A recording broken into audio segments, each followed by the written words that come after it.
All right. So in this video, I wanted to go into the introduction to the workbook, and I'm going to read just a page or so and then have a mini discussion on that. So for those of you who are interested in the Course in Miracles and or have been studying for a while and are looking for perhaps a fresh perspective, I trust that you find these videos useful. And yeah, that's that.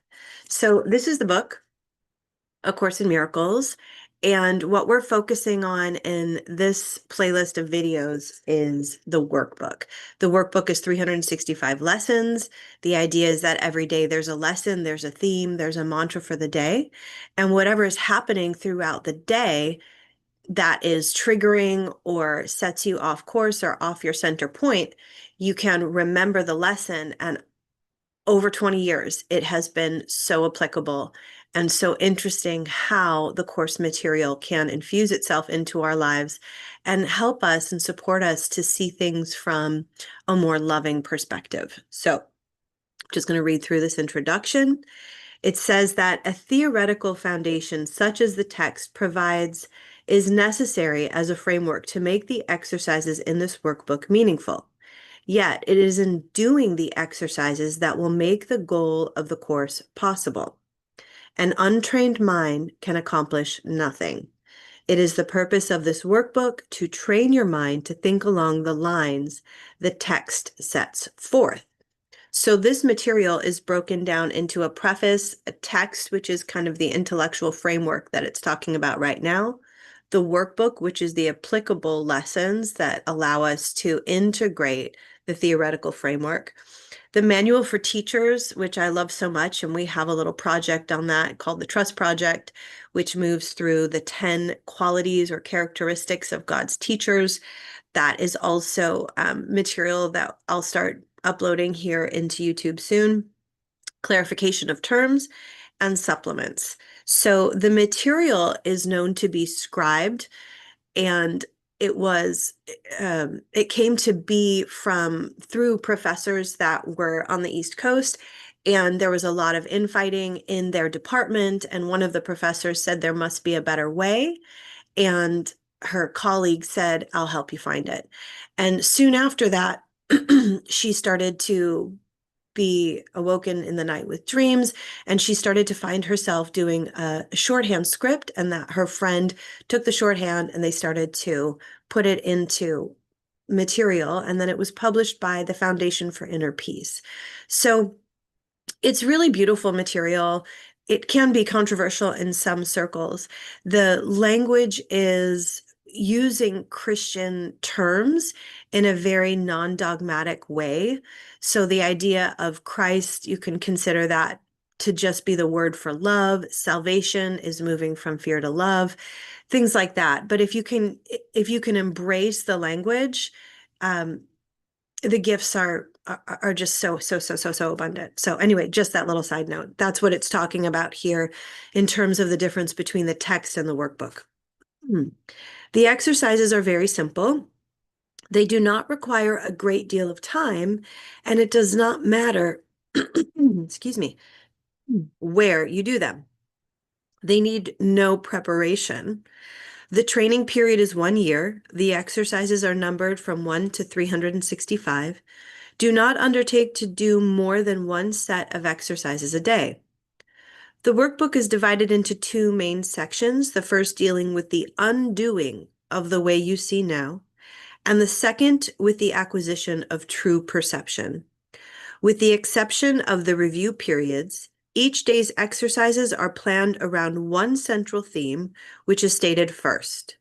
This is followed by a description of the specific procedures by which the idea for the day is to be applied. The purpose of the workbook is to train your mind in a systemic way to a different perception of everyone and everything in the world. The exercises are planned to help you generalize the lessons so that you will understand that each of them is equally applicable to everyone and everything you see. Transfer of training in true perception does not proceed as does transfer of the training of the world. If true perception has been achieved in connection with any person, situation, or event, total transfer to everyone and everything is certain. On the other hand, one exception held apart from true perception makes its accomplishments anywhere impossible. So, what does that really mean? It's teaching us how it talks about this in the text, the difference between special relationships and holy relationships. It's teaching us what the yoga practice teaches us, equanimity of mind.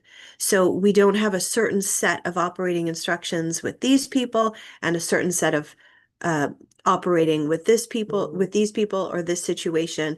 It's asking us to maintain an equilibrium, to see love and innocence in everyone and everything. The only general rules to be observed throughout, then, are first, that the exercises be practiced with great specificity, as will be indicated. This will help you generalize the ideas involved to every situation in which you find yourself, and to everyone and everything in it. Second, be sure that you do not decide for yourself that there are some people, some situations or things to which the ideas are inapplicable. This will interfere with transfer of training. The very nature of true perception is that it has no limits. It is the opposite of the way you see now. The overall aim of the exercises is to increase your ability to extend the ideas you will be practicing to include everything. This will require no effort on your part. The exercises themselves meet the conditions necessary for this kind of transfer. Some of the ideas the workbook presents you will find hard to believe, and others you may find quite startling. This does not matter. You are merely asked to apply the ideas as you are directed to do. You are not asked to judge them at all. You are asked only to use them. It is their use that will give them meaning to you and will show you that they are true. Remember only this: you need not believe the ideas, you need not accept them, and you need not even welcome them. Some of them you may actively resist. None of this will matter or decrease their efficacy, but do not allow yourself to make exceptions in applying the ideas the workbook contains. And whatever your reactions to the ideas may be, use them. Nothing more than that is required. So as you can see, the language is quite direct. It has kind of an authoritative tone. I really appreciate that as a student. I like the structure of it, and I also like that it's not asking me to agree with the statements that it is about to present. It's asking me to practice them. And I really do believe that we can use some practice in applying spiritual content to our world, to our reality, to our relationships, and to our experiences. I think way too often we have intellectualized spiritual content. We think we know, and so we're not actually applying the ideas. And I have just found in my own practice over the years that whatever it is that I am moving through, if I can recall the lesson, or I am willing to apply the lesson, even if I don't think that it will work or that it even applies, something happens. It's a shift, and the Course in Miracles defines a miracle as a shift in perception, and that is so powerful because our minds are very powerful. We cannot change that. The Creator created us, created our minds. We did not create ourselves. And so our minds are very powerful. When they are used in a direction of judgment and fear and blame and projection, that becomes very, very real for us. So as you start to move through the lessons, when you find yourself in that cycle of using, the Course in Miracles says when we use our mind for fear, we miscreate. We take the power given to us, which is creation, and we miscreate. When we can pause that trajectory, that momentum, with the statement, and you'll see in the first lesson by saying nothing in this room means anything, saying this doesn't mean anything, then it creates some space from the situation and it allows us to see it with a broader perspective. And that again is defined as a miracle. So this is A Course in Miracles. I want to speak a little bit to the preface, which is, we talked about that a little bit earlier, the beginning of the book, and just talk about what what the course really is saying here. What is the introduction? Like, what are we actually doing here? And it says here that this is A Course in Miracles. It is a required course. Only the time you take it is voluntary. Free will does not mean that you can establish the curriculum. It means only that you can elect what you want to take at a given time. The course does not aim at teaching the meaning of love, for that is beyond what can be taught. It does aim, however, at removing the blocks to the awareness of love's presence, which is your natural inheritance. The opposite of love is fear, but what is all-encompassing can have no opposite. This course can therefore be summed up very simply in this way. Nothing real can be threatened. Nothing unreal exists. Herein lies the peace of God. So this is the introduction here. It's just a short paragraph. And what is it really saying? Saying this is A Course in Miracles. It's required. Only the time you take it is voluntary. That's so interesting. So basically, this kind of defines also what I've learned through the yoga practice and primarily in Ashtanga Yoga and in the Yoga Sutras, that we are what the yogis call on the wheel of samsara, the wheel of suffering. And the way to stop this cycle of suffering, this repetitive nature, is what the yogis call moksha, or freedom. The Course in Miracles defines freedom as forgiveness. So the entire book is basically teaching us how to forgive, which is seeing things differently, being willing to see things differently, to see the innocence in ourselves and others. Now, that might not be what we're actually experiencing, because we all have our stuff, because we've been on this wheel of suffering and we've inherited a lot of yuck and we have not processed so much of it. So the course is saying this is required. At some point, you are going to need to learn how to change your mind out of fear, out of repetition, and into love, which is freedom. It's required, but only the time that you decide that you're willing to do that work is up to you. So the yogis say in the Yoga Sutras that now is the time for yoga. It says, now the exposition or the discipline of yoga begins. Now the practice of yoga begins. The second sutra says, yoga is the restraint of the modifications of the mind stuff. What does that mean?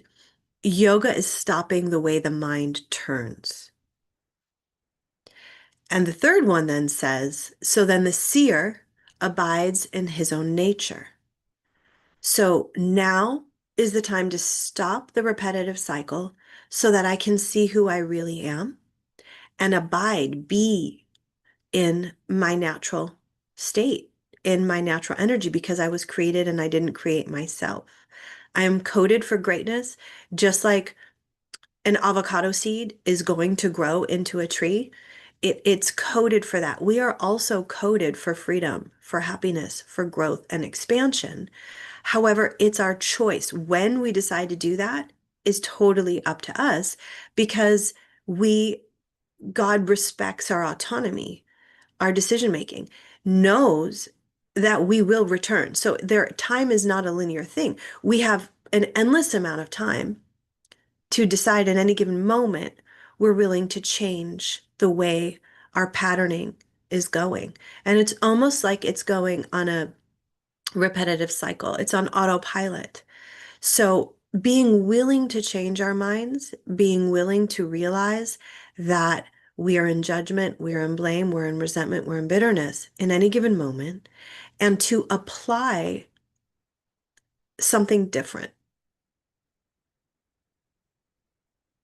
It does not aim It does aim, however, at removing the blocks to the awareness of love's presence, which is your natural inheritance. And this is something I love so much about spiritual content and metaphysical texts, is that the truth is true in all ways, and it's expressed in many different ways. So we can see in the yoga practice, it's saying, we're just going to stop the way the mind is turning. Here it's saying, we're going to remove the blocks to love's presence so that you can be in the state of love and see who you really are and live from that place of freedom. Does it mean you're never going to get stuck on the wheel of suffering, what the yogis call samsara? No, but it does mean when you find yourself there in any given moment, you can say now, because it's my choice to choose when, not what. What is love's curriculum that speaks to your freedom, your autonomy, your growth? You are created, your innocence, all of the goodness about you. And all that the course is really aiming to do, and really the yoga practice too, is to remove the blocks, to remove the stiffness, to remove the repetitive cycles, to remove the negative thinking, the critical mind, or at least to observe it. And that's what we see in the first 6 months of the course. We see this kind of undoing of these patterns. And as we are observing them, as the observer, we realize we are not those patterns. Now, the fourth thread in the Yoga Sutra says, well, we said the first three, right? Now it's time for yoga. Yoga stopping the mind, so I can see who I really am as a third. And then the fourth one says, because if I do not do those things, I become the modifications of the mind, meaning I become the thoughts. If I have sad thoughts, I am sad. If I have anxious thinking, I become anxious. And because my mind is so powerful, I create this reality. I create these stories. And then because I am naturally a creator, I will get that feedback. And in so many cases, we are miscreating because we are creating out of a place of thinking we know. And we know what the cycle of suffering is about. And so many of us think that we are not on that cycle of suffering. But if we really ask ourselves how we're feeling in our bodies, it's a learning device. Your body is a feedback system. So if the body is feeling anxious, then we can be assured our thinking mind is taking on those modifications. And so we are identifying as that, the one who is suffering, the one who is sad, the one is rejected and betrayed, etc. So these practices become really a lifeline. And it's so important for us to have a daily practice. The Course in Miracles teaches that even 5 minutes in the morning of surrendering your thoughts to your higher mind, asking Spirit, what would you have me do? Where would you have me go? What would you have me say and to whom? Is enough to ensure that your thinking will start to reflect more loving consciousness. Now, love says no. It doesn't mean you become a pushover. It doesn't mean you don't have boundaries. It means that you learn to trust yourself more. You allow others to have their own thoughts, feelings, and behaviors. And then you can decide how much you want to engage with their thoughts, feelings, and behaviors because you are only responsible for your own. And seeing the innocence in another means I see it in myself. If I see the negativity in another, if I see the judgment in another, blame, projection, all of that, that means then I also have to feel and operate from those vibrations. This is the major incentive to getting over your thinking mind because you think you're projecting outwards. But anytime you're saying anything, and that's what you're going to see in lesson 1 and even in the introduction here, it's saying don't choose who you apply this to and what circumstances you apply this to. Apply it across the board. If you are projecting and saying this person, I am upset because of that person. You've got 3 fingers coming back at you. It is your perception that is causing the discomfort. It is not the other person. So this gives us great, great power, my friends, because if we do not take 100% responsibility for our experience, for our thoughts, for the way that our mind is turning, the price we pay is that we cannot change it. We're victims of the world we see. And as we move through the lessons, you're going to see there's a lesson that actually says that I am not a victim of the world I see. But alternatively, if you take 100% responsibility and you decide, I am the one, I am the one, I can change my mind, I can do that, and I will do that, then you have the power to change any situation in your mind because you have the power to change it. That is a skill. That is something that we cultivate with time, with practice, with intention. The yoga on the mat is the same as the yoga off the mat. I'm learning how to move and breathe and sometimes move through uncomfortable places in my life with grace and with ease. It's a practice. And I welcome you. So I'm so grateful that, even if one person watches this or 1,000 people watch this at some point, I'm grateful that there are more and more people. My yoga teacher used to say, turning away from what doesn't work towards what does. And what doesn't work is expecting others to show up in a certain way or certain scenarios in your life to be a certain way in order for you to be happy, to be fulfilled, to be on course, to be creative. That is a trap. And it's super unfortunate that so many of us, even on the spiritual path, we get caught in these cycles. And that's okay. We can accept it, but it's the stopping of that cycle. It's the request for freedom, for autonomy, for support from your higher self to end those cycles. It's very exciting. So thank you for being with me today. This was your introduction on the Course in Miracles and on the workbook lessons themselves. I wish you a beautiful rest of the day. Bye for now.